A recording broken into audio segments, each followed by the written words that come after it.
आइए शुरू करते हैं न्यूज पथ पर सफर और सबसे पहले आपको दिखाते हैं ऐसी तस्वीरें जिनका जिक्र सरेरा है। ये तस्वीरें सुर्खियों में भी है और सोशल मीडिया पर भी है। इनसे आपका बाखबर होना बेहद जरूरी है क्योंकि चौराहे पर इन्हीं की चर्चा है और चर्चा में बृजभूषण शरण सिंह भी है।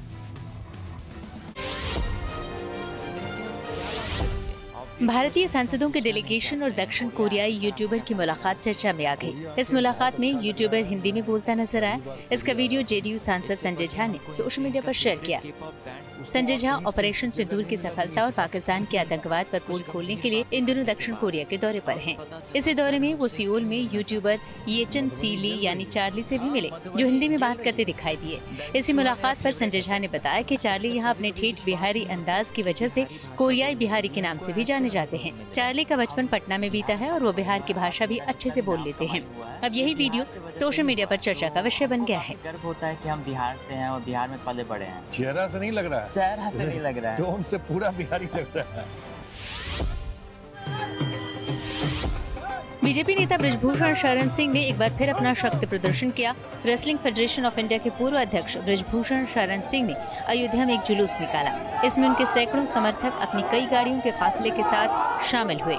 ये सभी एयरपोर्ट से हनुमानगढ़ी तक गए। बृजभूषण शरण सिंह को हाल में पॉक्सो मामले में बड़ी राहत मिली है।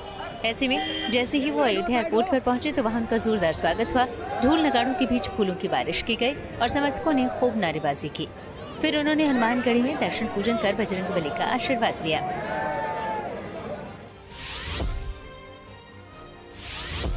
केरल के एर्नाकुलम में सड़क पर एक बड़ा शुतुरमुर्ग टहलता नजर आया। इसका वीडियो सोशल मीडिया पर वायरल हो गया। इसमें ये सभी का ध्यान अपनी ओर खींचता दिखा। कुछ लोग इसके साथ चलते भी दिखाई दिए। वहीं कई लोगों ने इस शुतुरमुर्ग को अपने कैमरे में कैद भी किया। बताया गया कि यहाँ के एक निवासी के फार्म हाउस पर 4-5 शुतुरमुर्ग हैं और जब इसी फार्म हाउस का गेट खुला रह गया तो ये शुतुरमुर्ग वहाँ से बाहर निकलकर सड़क पर सैर करने लगा।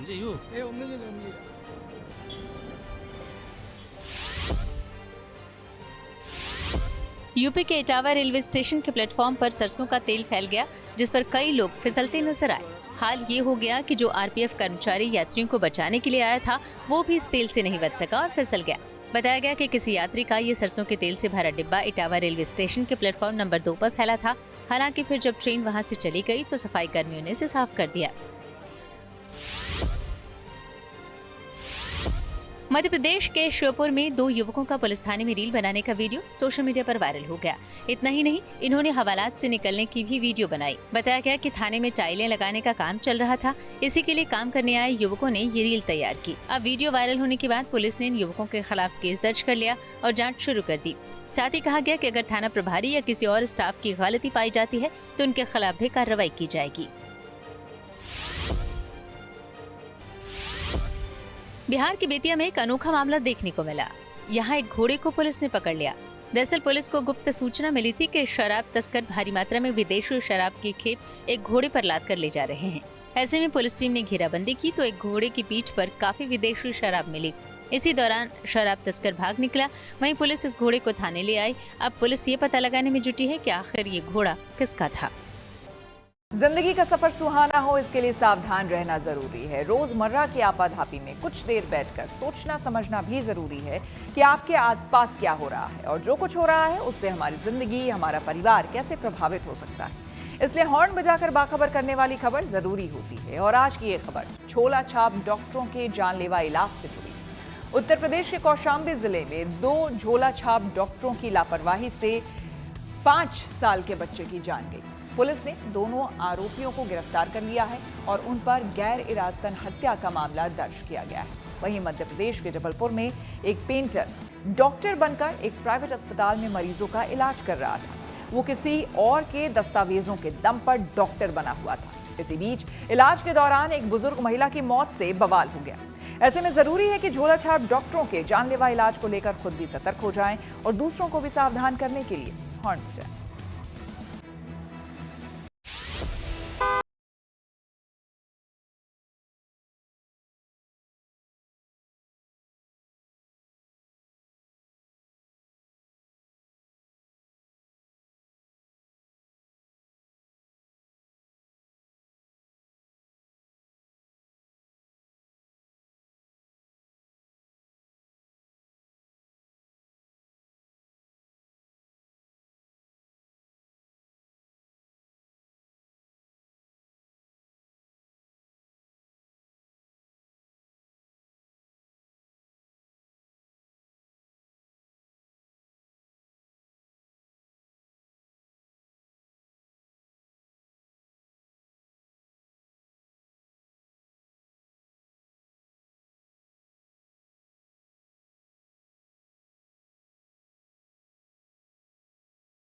उसकी मौत हो गई और मृतक बच्चे के पिता की तहरीर पर भारतीय न्याय संहिता की धारा 105 गैर इरादतन हत्या की सजा के तहत मामला दर्ज किया गया। पुलिस जांच में आरोप की पुष्टि हो गई, जिसके बाद दोनों भाइयों को जेल भेज दिया गया। बताया जा रहा है कि मोटी रकम कमाने के लालच में इन दोनों ने बाकायदा हॉस्पिटल खोल रखा था और आसपास के लोगों को बेहतर इलाज का सब्ज़बाग दिखाकर मौत का खेल खेल रहे थे। एक 5 वर्ष के बच्चे का ऑपरेशन किया गया था अनुमोल हॉस्पिटल में और उसकी मृत्यु हो गई। इस संबंध में परिजनों के तहरीर पर अभियोग पंजीकृत किया गया था। विवेचना के दौरान यह संज्ञान में आया कि डॉक्टर के रूप में विकास और विशेष नाम के 2 सगे भाई ये ऑपरेशन किए थे। जांच से यह भी पता चला कि ये दोनों न तो चिकित्सक हैं, न फार्मासिस्ट हैं और न ही इन्होंने इनके पास कोई चिकित्सक की डिग्री है। इस प्रकार इन दोनों लोगों को गिरफ्तार करके जेल भेजा गया है और इस तरह से चिकित्सक न होते हुए ऑपरेशन करना यह गुनाह है और उन्होंने इस तरह से वो लड़के की हम कहेंगे कि हत्या कर दी गई है। इसीलिए 304 IPC जो वर्तमान में 109 BNSS के अंतर्गत है, उसमें हम लोगों ने इनको जेल भेजा है। पुलिस के मुताबिक पीड़ित परिवार वालों ने अपने बेटे को 16 मार्च को इलाज के लिए अनमोल अस्पताल में भर्ती कराया। जब बच्चे के पैर का ऑपरेशन करने वाले सर्जन समय पर अस्पताल नहीं पहुंच पाए तो भाइयों ने मामले को अपने हाथ में ले लिया। पुलिस ने बताया कि इसके बाद उन्होंने बच्चे का ऑपरेशन किया और उसके पैर से लोहे की रॉड निकाली। ऑपरेशन के दौरान रॉड निकालते समय लापरवाही इतनी भारी पड़ी कि मासूम ने दम तोड़ दिया। जान गंवाने के बाद आरोपियों ने गलती छुपाने के लिए बच्चे को दूसरे अस्पताल रेफर कर दिया। बच्चे के माता पिता ने उसी दिन शिकायत दर्ज कराई, जिसके बाद मामला दर्ज किया गया। इस घटना के बाद कौशाम्बी के मुख्य चिकित्सा अधिकारी ने हॉस्पिटल को सील कर दिया। इस घटना ने जिले भर में स्वास्थ्य व्यवस्था की पोल खोल दी है।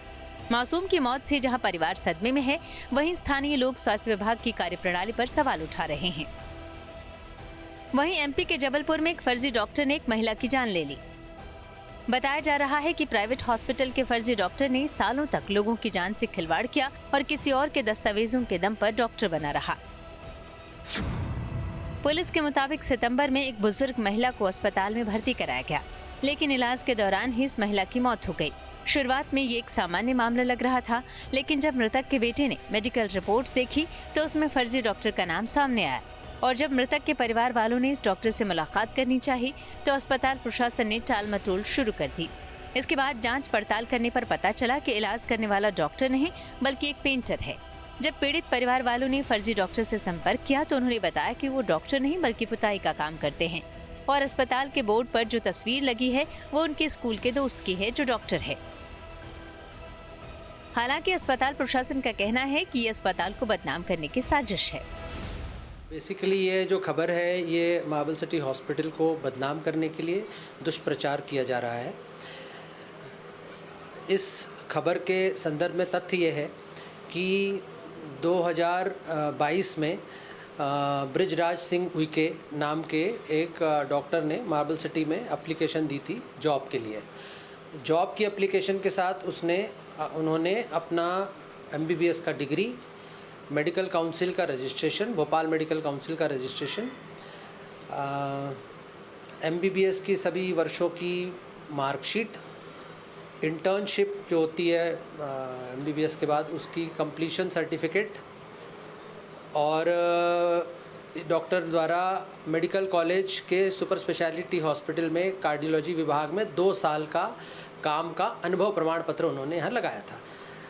अस्पताल द्वारा इन पूरे डॉक्यूमेंट्स की तस्दीक की गई थी और ऑनलाइन वेरिफिकेशन में उनका जो मेडिकल काउंसिल का रजिस्ट्रेशन और बाकी सब चीज़ें सत्य पाई गई। इस आधार पर उनको नौकरी पे रखा गया।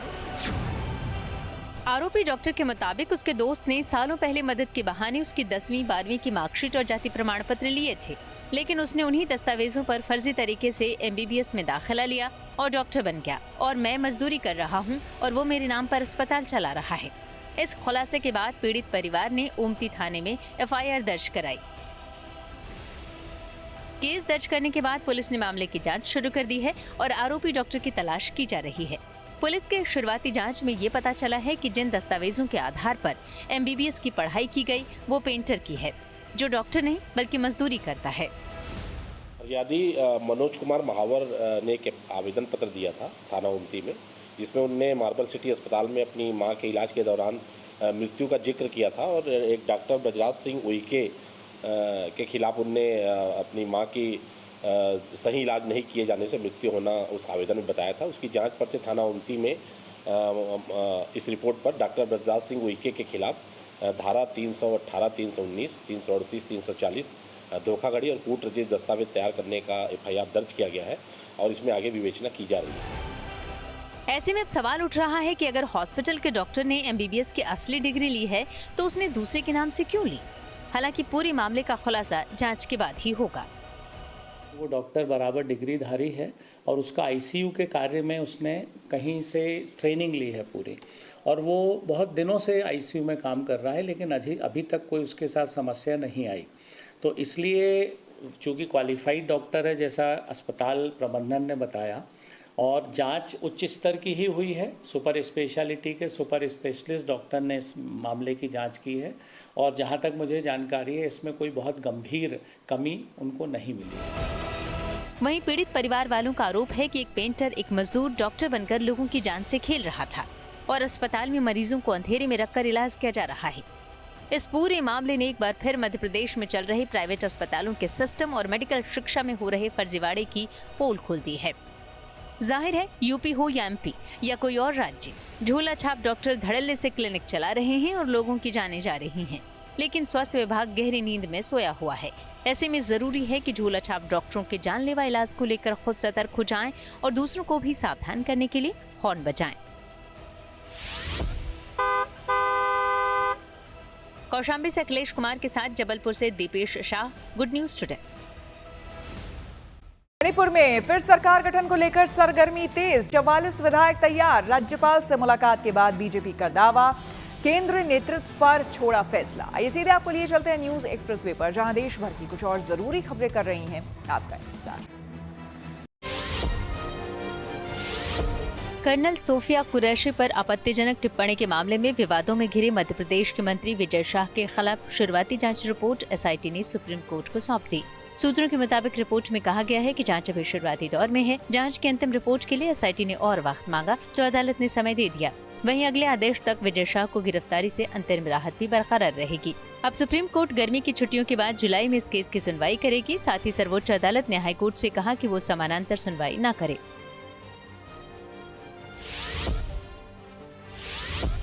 प्रधानमंत्री नरेंद्र मोदी गुरुवार से 2 दिनों के बिहार दौरे पर रहेंगे। वो पटना और विक्रमगंज में 2 अलग-अलग कार्यक्रमों में शामिल होंगे। इस दौरे को बिहार चुनाव के लिहाज से काफी अहम माना जा रहा है। पटना में वो बड़ा रोड शो भी करेंगे। इस रोड शो के लिए बड़ी तैयारी है। 5 किलोमीटर का ये रोड शो पटना एयरपोर्ट से लेकर बीजेपी दफ्तर तक का होगा। इसी दौरे में वो पटना एयरपोर्ट के नए टर्मिनल का उद्घाटन और बिहटा एयरपोर्ट का शिलान्यास करेंगे। साथ ही राज्य को कई और सौगात भी देंगे। ऑपरेशन सिंदूर पर सूत्रों के हवाले से खबर है कि सीज फायर के लिए पाकिस्तान 2 बार भारत के सामने गिड़गिड़ाया था। उसके DGMO ने 7 मई को भी भारतीय DGMO से संपर्क करने की कोशिश की थी। इस बीच ये भी जानकारी सामने आई है कि ऑपरेशन सिंदूर के दौरान पाकिस्तान में मरने वालों की संख्या 160 से ज्यादा रही थी। भारत ने ये कार्रवाई आतंकी ठिकानों को निशाना बनाकर की थी। पाकिस्तान से सटे राज्यों में गुरुवार को एक बार फिर मॉक ड्रिल की जाएगी। इनमें जम्मू कश्मीर, राजस्थान और गुजरात शामिल हैं। ऐसे में लोगों को सतर्क रहने की हिदायत दी गई है। साथ ही ये भी कहा गया है कि मॉक ड्रिल के दौरान पैनिक न हो। जम्मू कश्मीर के CM उमर अब्दुल्ला पहलगाम के बाद आज गुलमर्ग पहुंचे। इस दौरान उन्होंने वहां समीक्षा बैठक की। साथ ही वो स्थानीय निवासियों और कारोबारियों से भी मिले। राज्य सरकार की कोशिश है कि राज्य में एक बार फिर से पर्यटन कारोबार गुलजार हो। एक दिन पहले उमर पहलगाम पहुंचे थे, जहां उन्होंने कैबिनेट की बैठक की थी। साथ ही आतंकी हमले में जान गंवाने वाले लोगों की याद में एक मेमोरियल बनाने का भी ऐलान किया था। सुप्रीम कोर्ट ने असम में 100 से ज्यादा एनकाउंटर पर उठे सवालों के बीच अहम फैसला दिया। इस मामले की दोबारा जांच का जिम्मा राज्य मानवाधिकार आयोग को सौंप दिया गया। साथ ही अदालत ने 2022 में दिया गया राज्य मानवाधिकार आयोग का फैसला रद्द कर दिया। सुप्रीम कोर्ट में दाखिल याचिका में 117 एनकाउंटर पर सवाल उठाते हुए स्वतंत्र और निष्पक्ष जांच करवाने की मांग की गई है। सुप्रीम कोर्ट ने राज्य मानवाधिकार आयोग से कहा है कि उसे अंग्रेजी और स्थानीय भाषा में एक अधिसूचना प्रकाशित करवानी चाहिए, ताकि पीड़ित परिवारों को अपनी बात आयोग के सामने रखने में आसानी हो। अदालत के मुताबिक अधिकारियों की ओर से गैर कानूनी बल का प्रयोग वैध नहीं ठहराया जा सकता। और खबरों के एक्सप्रेस वे से आगे रुक करते हैं सियासी ढाबे का, जहां आज की सबसे दिलचस्प खबर मौजूद है। तमिल एक्टर कमल हासन ने अपनी फिल्म ठग लाइफ के प्रचार के दौरान भाषाई पहचान को लेकर नया विवाद खड़ा कर दिया है। चेन्नई में दिए गए उनके विवादित बयान से बवाल खड़ा हो गया है। कमल हासन ने कहा कि कन्नड़ का जन्म तमिल से हुआ है। उनके इस विवादित टिप्पणी का कर्नाटक में विरोध शुरू हो गया है और सियासतदानों से लेकर आम लोग हासन से नाराज हो गए हैं। वहीं अभिनेता से नेता बने कमल हासन राज्यसभा में एंट्री करने जा रहे हैं। डीएमके ने हासन को अपना उम्मीदवार बनाया है। इसे तमिलनाडु में अगले साल होने वाले विधानसभा के चुनाव से जोड़कर भी देखा जा रहा है।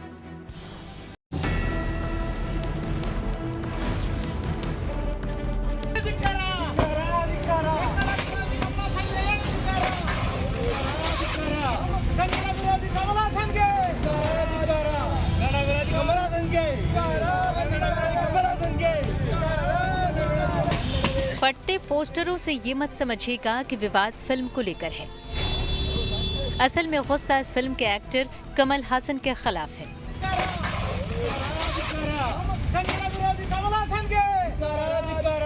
अपने फिल्म ठग लाइफ के प्रमोशन के दौरान कमल हासन ने कुछ ऐसा कह दिया कि भाषा के नाम की चिंगारी भड़क उठी। बेलगावी में प्रो कन्नड़ संगठनों, विशेष रूप से कन्नड़ रक्षण वेदिका ने तीखा विरोध जताया है। बेंगलुरु में प्रदर्शनकारियों ने ठग लाइफ के पोस्टर फाड़े।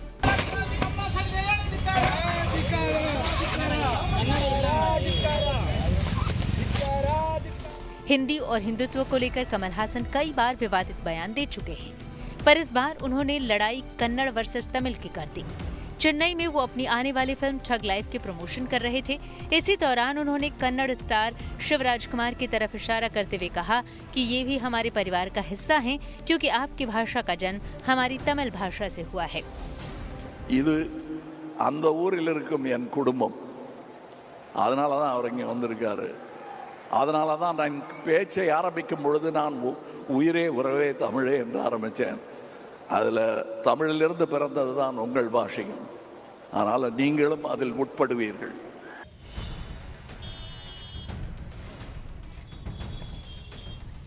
कमल हासन के इस बयान पर कर्नाटक में विरोध शुरू हो गया है।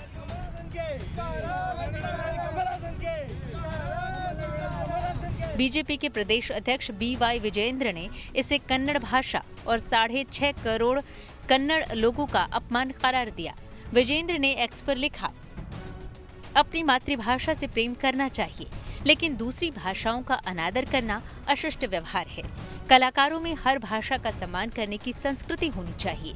ये अहंकार और घमंड की पराकाष्ठा है कि कन्नड़ सहित कई भारतीय भाषाओं में अभिनय कर चुके अभिनेता कमल हासन ने कन्नड़ का अपमान किया है। कांग्रेस और बीजेपी ने कमल हासन के कन्नड़ पर दिए गए विवादित बयान की निंदा की। कांग्रेस ने इसे कर्नाटक और कन्नड़ भाषा का अपमान बताया।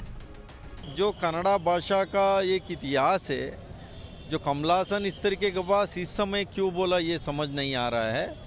जो प्राइड है कन्नड़ा, ये हम लोगों का पूरा दुनिया में कन्नड़ा भाषा का एक अलग पहचान है, तो इस तरीके का बयानबाजी नहीं करना चाहिए।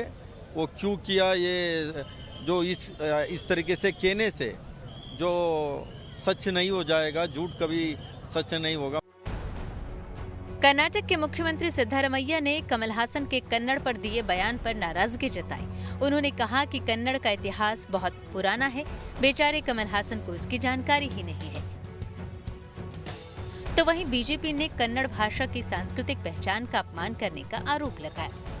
When he did business in his films, with films, he wanted Kannada film, he wanted Telugu films, he wanted Hindi films. But when they want to follow the footsteps of DMK, they want to degrade the other languages. Again, I am telling, I am proud that I am a Tamilian. Nobody can disrespect Tamil. At the same time, we have to respect the other languages also. वैसे तो कन्नड़ और तमिल भाषा के बीच रस्साकशी तो दशकों पुरानी है। 2012 में कन्नड़ के नाट्यकर्मी मास्टर हिरण्या ने तमिल कन्नड़ विवाद पर बयान देकर कमल हासन की तरह विवाद खड़ा कर दिया था। उन्होंने कहा था कि तमिल का इतिहास सिर्फ 1400 साल पुराना है, जबकि कन्नड़ 2000 साल पुरानी है। तमिलनाडु के लोग दावा करते हैं कि पंच द्रविड़ भाषा कन्नड़, तेलुगु, मलयालम और तुलु का जन्म तमिल भाषा से हुआ है, जबकि कर्नाटक के भाषाविद मानते हैं कि कन्नड़ और तमिल दोनों द्रविड़ भाषा हैं, मगर वे अलग अलग विकसित हुई हैं। कर्नाटक के लोग तुलु को कन्नड़ की बोली मानते हैं। तमिल और कन्नड़ के बीच पुरानी भाषा को लेकर भी दावा किया जाता रहा है। भाषा विवाद में फंसे कमल हासन अब संसद में एंट्री करने जा रहे हैं। खबर है कि तमिलनाडु के एमके स्टालिन की डीएमके उन्हें राज्यसभा भेजने की तैयारी कर चुकी है। मंगलवार को ही डीएमके ने आगामी राज्यसभा चुनाव के लिए 3 सीटों पर उम्मीदवारों का ऐलान किया है। तमिलनाडु में अगले साल विधानसभा के चुनाव होने हैं और ऐसे में कमल हासन के राज्यसभा जाने से राज्य की राजनीति पर क्या असर होगा, ये देखने वाली बात होगी। Bureau report, good news today. News पथ पर आगे है धन बाजार, जहां शेयर बाजार से लेकर कारोबार तक की सभी अहम खबरें होती हैं, जिसका सीधा रिश्ता आपकी आमदनी आपकी जेब से होता है। तो तेज रफ्तार खबरों के बीच ये जरूरी खबरें छूट न जाए, इसलिए सीधे आपको लिए चलते हैं धन बाजार। लगातार दूसरे दिन शेयर बाजार में गिरावट देखने को मिली। बुधवार को सेंसेक्स 239 अंक गिरकर 81,312 पर बंद हुआ। वहीं निफ्टी भी 74 अंक फिसला, ये गिरकर 24,752 पर आ गया। सोने चांदी की कीमतों में तेजी आई। दिल्ली सर्राफा बाजार में बुधवार को सोना 500 रुपए महंगा हुआ। इसके साथ ही दिल्ली में 10 ग्राम सोने की कीमत बढ़कर 99,000 रुपए हो गई। वहीं चांदी के दाम भी 1,000 रुपए बढ़े। अब 1 किलो चांदी की कीमत बढ़कर 1 लाख रुपए पर पहुंच गई। केंद्र सरकार ने किसानों को बड़ा तोहफा दिया। सरकार ने धान, कपास, सोयाबीन, अरहर समेत खरीफ की 14 फसलों की एमएसपी यानी मिनिमम सपोर्ट प्राइस बढ़ा दी है। सरकार के इस फैसले के बाद अब धान की नई एमएसपी 2,369 रुपए हो गई, जो पिछली एमएसपी से 69 रुपए ज्यादा है। वहीं कपास की नई एमएसपी 7,710 रुपए तय की गई है। अप्रैल में औद्योगिक उत्पादन दर में गिरावट दर्ज की गई। ये घटकर 2.7% पर आ गई, जबकि पिछले साल इसी समय ये 5.2% थी। कार कंपनी निसान ने भारत में अपनी पॉपुलर एसयूवी मैग्नाइट का सीएनजी वर्जन लॉन्च कर दिया। इसकी शुरुआती कीमत करीब 7.25 लाख रुपए रखी गई है। खास बात यह है कि इस कार में सीएनजी किट फैक्ट्री से फिट होकर नहीं आएगी, बल्कि इसे बाद में डीलरशिप या सरकार से मान्यता प्राप्त फिटमेंट सेंटरों पर लगाया जा सकेगा। ये सीएनजी किट फिलहाल दिल्ली एनसीआर के अलावा हरियाणा, उत्तर प्रदेश, महाराष्ट्र, गुजरात, केरल और कर्नाटक में अधिकृत डीलरशिप पर इंस्टॉल होगा। बाद में इसे दूसरे राज्यों में भी उपलब्ध कराया जाएगा। न्यूज पथ के सफर में अब सोशल अड्डा का रुख करते हैं, जहां आज बात होगी देशवासियों से प्रधानमंत्री मोदी की खास अपील की। इसी हफ्ते गुजरात दौरे पर गए प्रधानमंत्री ने गांधीनगर में एक जनसभा के दौरान कहा कि ऑपरेशन सिंदूर को शुरू देश की सेना ने किया था, लेकिन इसे आगे बढ़ाने की जिम्मेदारी देश की 140 करोड़ जनता की है। इसके लिए उन्होंने देशवासियों से विदेशी सामान की जगह देश में बनी वस्तुओं का इस्तेमाल करने के लिए कहा। गांव-गांव व्यापारियों को शपथ दिलवाएं। व्यापारियों का कितना ही मुनाफा क्यों ना हो, आप विदेशी माल नहीं बेचोगे। लेकिन दुर्भाग्य देखिए, गणेश जी भी विदेश से आ जाते हैं। छोटी आंख वाले गणेश जी आएंगे। गणेश जी की आंख भी नहीं खुल रही है। होली रंग छिड़कना है, बोले विदेशी। हमें पता था, आप भी अपने घर जाकर के सूची बनाना। सचमुच में ऑपरेशन सिंदूर के लिए एक नागरिक के नाते मुझे एक काम करना है। आप घर में जाकर सूची बनाइए कि आपके घर में 24 घंटे में सुबह से दूसरे दिन सुबह तक कितनी विदेशी चीजों का उपयोग होता है। आपको पता ही नहीं होता है। आप हेयर पिन भी विदेशी उपयोग कर लेते हैं, कंघा भी विदेशी होता है, दांत में लगाने वाली जो पिन होती है वो भी विदेशी घुस गई है, हमें मालूम तक नहीं है, पता ही नहीं है। दोस्तों, देश को अगर बचाना है, देश को बनाना है, देश को बढ़ाना है, तो ऑपरेशन सिंदूर ये सिर्फ सैनिकों के जिम्मे नहीं है। ऑपरेशन सिंदूर 140 करोड़ नागरिकों के जिम्मे है। प्रधानमंत्री मोदी की इस अपील पर अगर सभी देशवासी अमल करते हैं तो इससे न सिर्फ देश की अर्थव्यवस्था को रफ्तार मिलेगी, बल्कि आतंकी देश पाकिस्तान का साथ देने वाले चीन को भी सबक मिलेगा। प्रधानमंत्री मोदी की इस अपील पर हमने कुछ लोगों से बात की और उनकी राय जानी। हमारे प्रधानमंत्री जी की जो सोच है वो बहुत अच्छी है, पर जहाँ तक हमारी इंडस्ट्री की बात है वो अभी इतनी स्ट्रॉन्ग नहीं है, इतनी ग्रोथ है नहीं अभी उसके अंदर। पहले इस चीज़ को स्ट्रॉन्ग किया जाए, फिर उसके बाद आगे जैसे वो बोल रहे हैं वैसे चले। अभी फ़िलहाल के लिए बहुत बड़ा पड़ेगा, क्योंकि जो इतना भी सामान चाइना का है वो बहुत सस्ता भी है, दिखने में बहुत सुंदर है, पैकेजिंग बहुत अच्छी है। ये सब चीज़ें हमारे यहाँ पे अभी हुई नहीं है। तो मैं ये बोलूँगा कि अगर फ़िलहाल के लिए इस चीज़ को रोक दिया जाएगा तो शायद हमें बाहर बैठना पड़ेगा दुकान छोड़ के, क्योंकि हमारी दुकान पर तो इस टाइम सिर्फ चाइनीज़ सामान है। वजह जो यहाँ की इंडस्ट्री, अगर हम यहाँ पे कोई मैन्युफैक्चरिंग के लिए बोलते हैं वो टाइमली नहीं होता, और अगर टाइमली हो भी तो वो फिनिशिंग नहीं होती। पहले उस चीज़ पे स्ट्रांगली हम देखें तो ज़्यादा बेटर रहेगा। देखिए, प्रधानमंत्री जी की अपील को हम पॉजिटिवली देखते हैं। लोकल फॉर मतलब जो है हमारा इंडिया का बना हुआ माल बिकना चाहिए, ये बात बिल्कुल ठीक है। और आप यदि जो आपने बात की है कि सारा 60% माल बिकता है, आप सारी पुरानी दिल्ली में चले जाएं तो लगभग 60% माल जो है वो चाइना के आइटम से पटा हुआ है। इवन कि आप नए बाज़ार में चले जाएं जहां दालों का काम होता है, और दालें भी चाइना से आती हैं, राजमा भी चाइना से आता है। तो इसको हमें रोकना तो पड़ेगा यदि हमने अपने देश को आगे बढ़ाना है। जो हमारे देश का पैसा हम यहाँ लोकल आइटम जो बनी होगी उसको खरीदेंगे तो हमारी आर्मी पे लगेगा, हमारे देश पे लगेगा। ये उनका आह्वान जो है उसका हम समर्थन करते हैं, और लेकिन इसमें समय लगेगा। आज जिन लोगों के पास स्टॉक है वो स्टॉक निकालना पड़ेगा। आगे वो माल रोकेंगे तो उसका हमें सब्स्टिट्यूट भी चाहिए कि क्या जो माल हम ला रहे हैं उसका सब्स्टिट्यूट यहाँ है। और दूसरी बात यह है कि कई पार्ट्स ऐसे आते हैं कि जो चीज़ हम असेंबल करते हैं और वो पार्ट्स वहाँ से नहीं आएगा तो यहाँ असेंबली नहीं होगी। ये एक माइनस पॉइंट है हमारे लिए, लेकिन इस सब चीज़ों से हमारे लिए देश पहले है।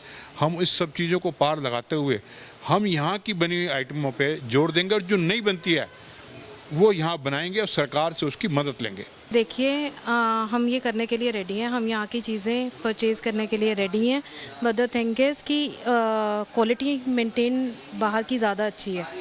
जो फिनिशिंग है वो बाहर की बहुत ज़्यादा अच्छी है, प्राइजेस बहुत ज़्यादा कॉम्पिटिटिव हैं। हम लोग मतलब मैं परचेज़र भी हूँ और मैं रिटेल भी करती हूँ, राइट। सो हम लोगों को हम रेडी हैं यहाँ से परचेज़ करके यहीं पे हमें सेल करने के लिए, मोर देन हैप्पी है। लेकिन हमें गवर्नमेंट का सपोर्ट चाहिए उस चीज़ के लिए। अगर सपोर्ट मिलेगा डेफिनेटली कौन नहीं करना चाहेगा।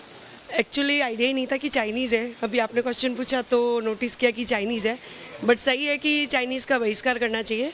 बट ये ऑलरेडी इन्वेस्ट हो चुका है इन लोग का, तो ये तो इनका पैसा वेस्ट हो रहा है। तो ये लो, लेकिन इसके बाद एक टाइम बताओ, टाइम लिमिट रखो, उसके बाद से चाइनीज़ कम्प्लीटली बहिष्कार करना शुरू कर दो। इवन आप ले रहे हो तो शॉपकीपर को बोलो नेक्स्ट टाइम नहीं लेने आएंगे, तो वो भी इंडियन को ज़्यादा वैल्यू करेंगे। आपको लगता है कि शॉपकीपर्स को भी अब इसके लिए पोस्टर्स जो है वो लगाने चाहिए कि ये चाइनीज़ है और ये इंडियन है, जिससे आप लोगों को सहूलियत हो? हाँ, इवन वो साथ में लगा सकते हैं ना कि इतने टाइम तक हम चाइनीज़ बेच रहे हैं क्योंकि हमारा इन्वेस्टमेंट हो चुका है, आगे से हम नहीं करेंगे।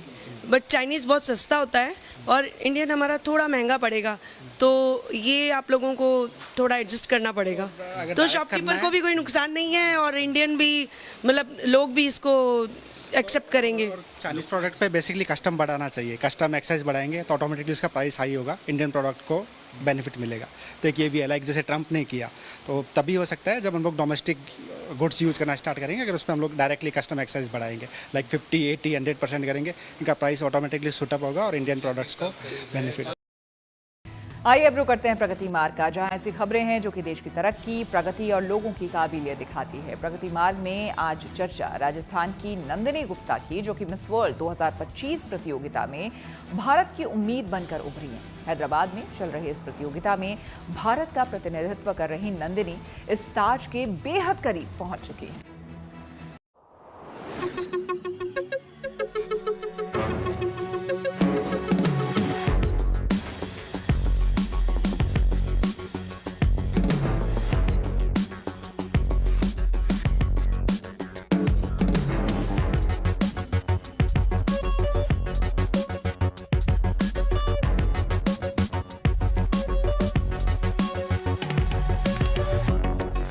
हैदराबाद में मेगा इवेंट।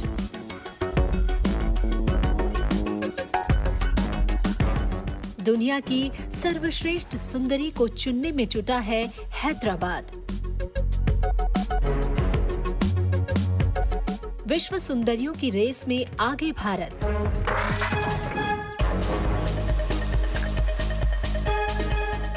कोटा के छोटे से गांव भांडा हेड़ा की बेटी नंदिनी गुप्ता 72वीं मिस वर्ल्ड चैंपियनशिप के ताज के लिए भारत का प्रतिनिधित्व कर रही हैं।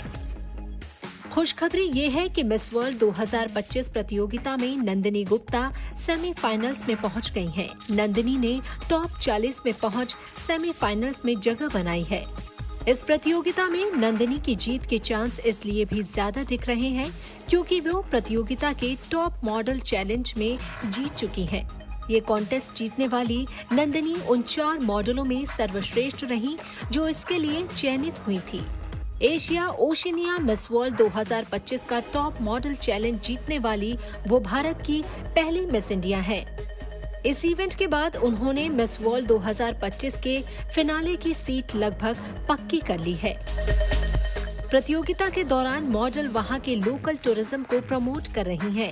अभी आयोजित प्रतियोगिता में रैंप शो के बाद एक मॉडर्न फैशन सेगमेंट भी हुआ, जिसमें सभी कंटेस्टेंट्स ने इंटरनेशनल डिजाइनर्स की मॉडर्न आउटफिट्स पहनकर रैंप वॉक किया।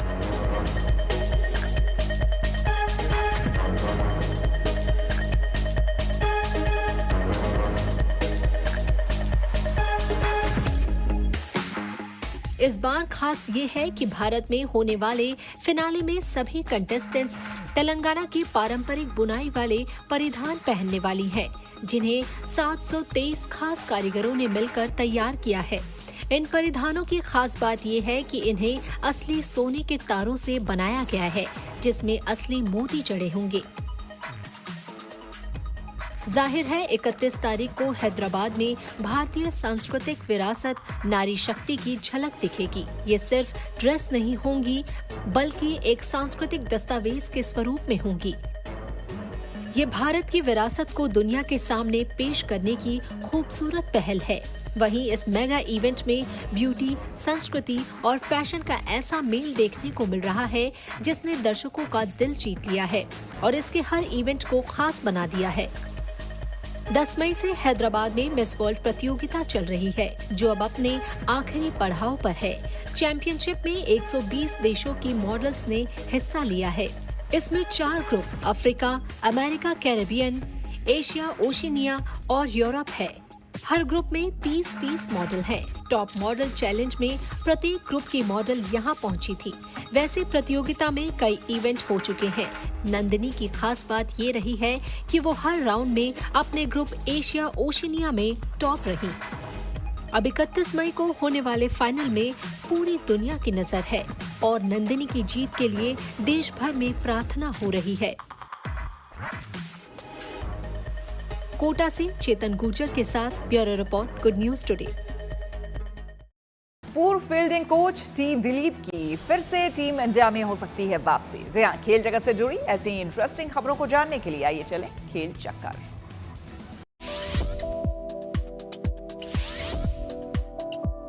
भारतीय महिला हॉकी टीम नीदरलैंड के एम्स्टर्डम रवाना हो गई। वहां भारतीय टीम FIH प्रो लीग के यूरोपीय चरण में हिस्सा लेगी।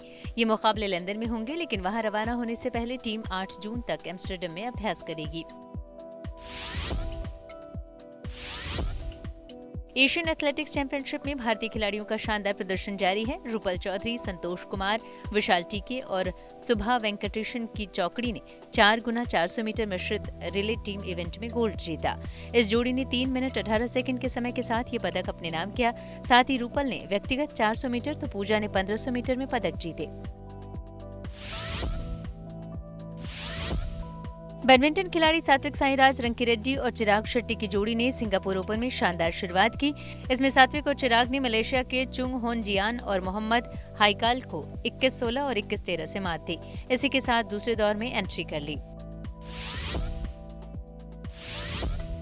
दिल्ली के सेंट स्टीफन कॉलेज में घरेलू T20 टूर्नामेंट की शुरुआत हुई। इसका उद्घाटन टीम इंडिया के कोच गौतम गंभीर ने किया। इस मौके पर उन्होंने कहा कि ऐसे ही छोटे टूर्नामेंट से युवाओं की प्रतिभाएं सामने आती हैं। पंजाब से राज्यसभा सांसद राघव चड्ढा और पंजाब किंग्स के खिलाड़ियों की तस्वीरें सोशल मीडिया पर सुर्खियों में आ गईं। ये तस्वीरें खुद राघव ने अपने सोशल मीडिया हैंडल पर शेयर की। इनमें टीम की मालकिन प्रीति जिंटा और कप्तान श्रेयस अय्यर समेत दूसरे खिलाड़ी भी मौजूद रहे। पंजाब किंग्स को अपना पहला क्वालिफायर मैच मुल्लांपुर में RCB के खिलाफ खेलना है। ऐसे में सांसद राघव ने टीम को मैच के लिए बधाई भी दी।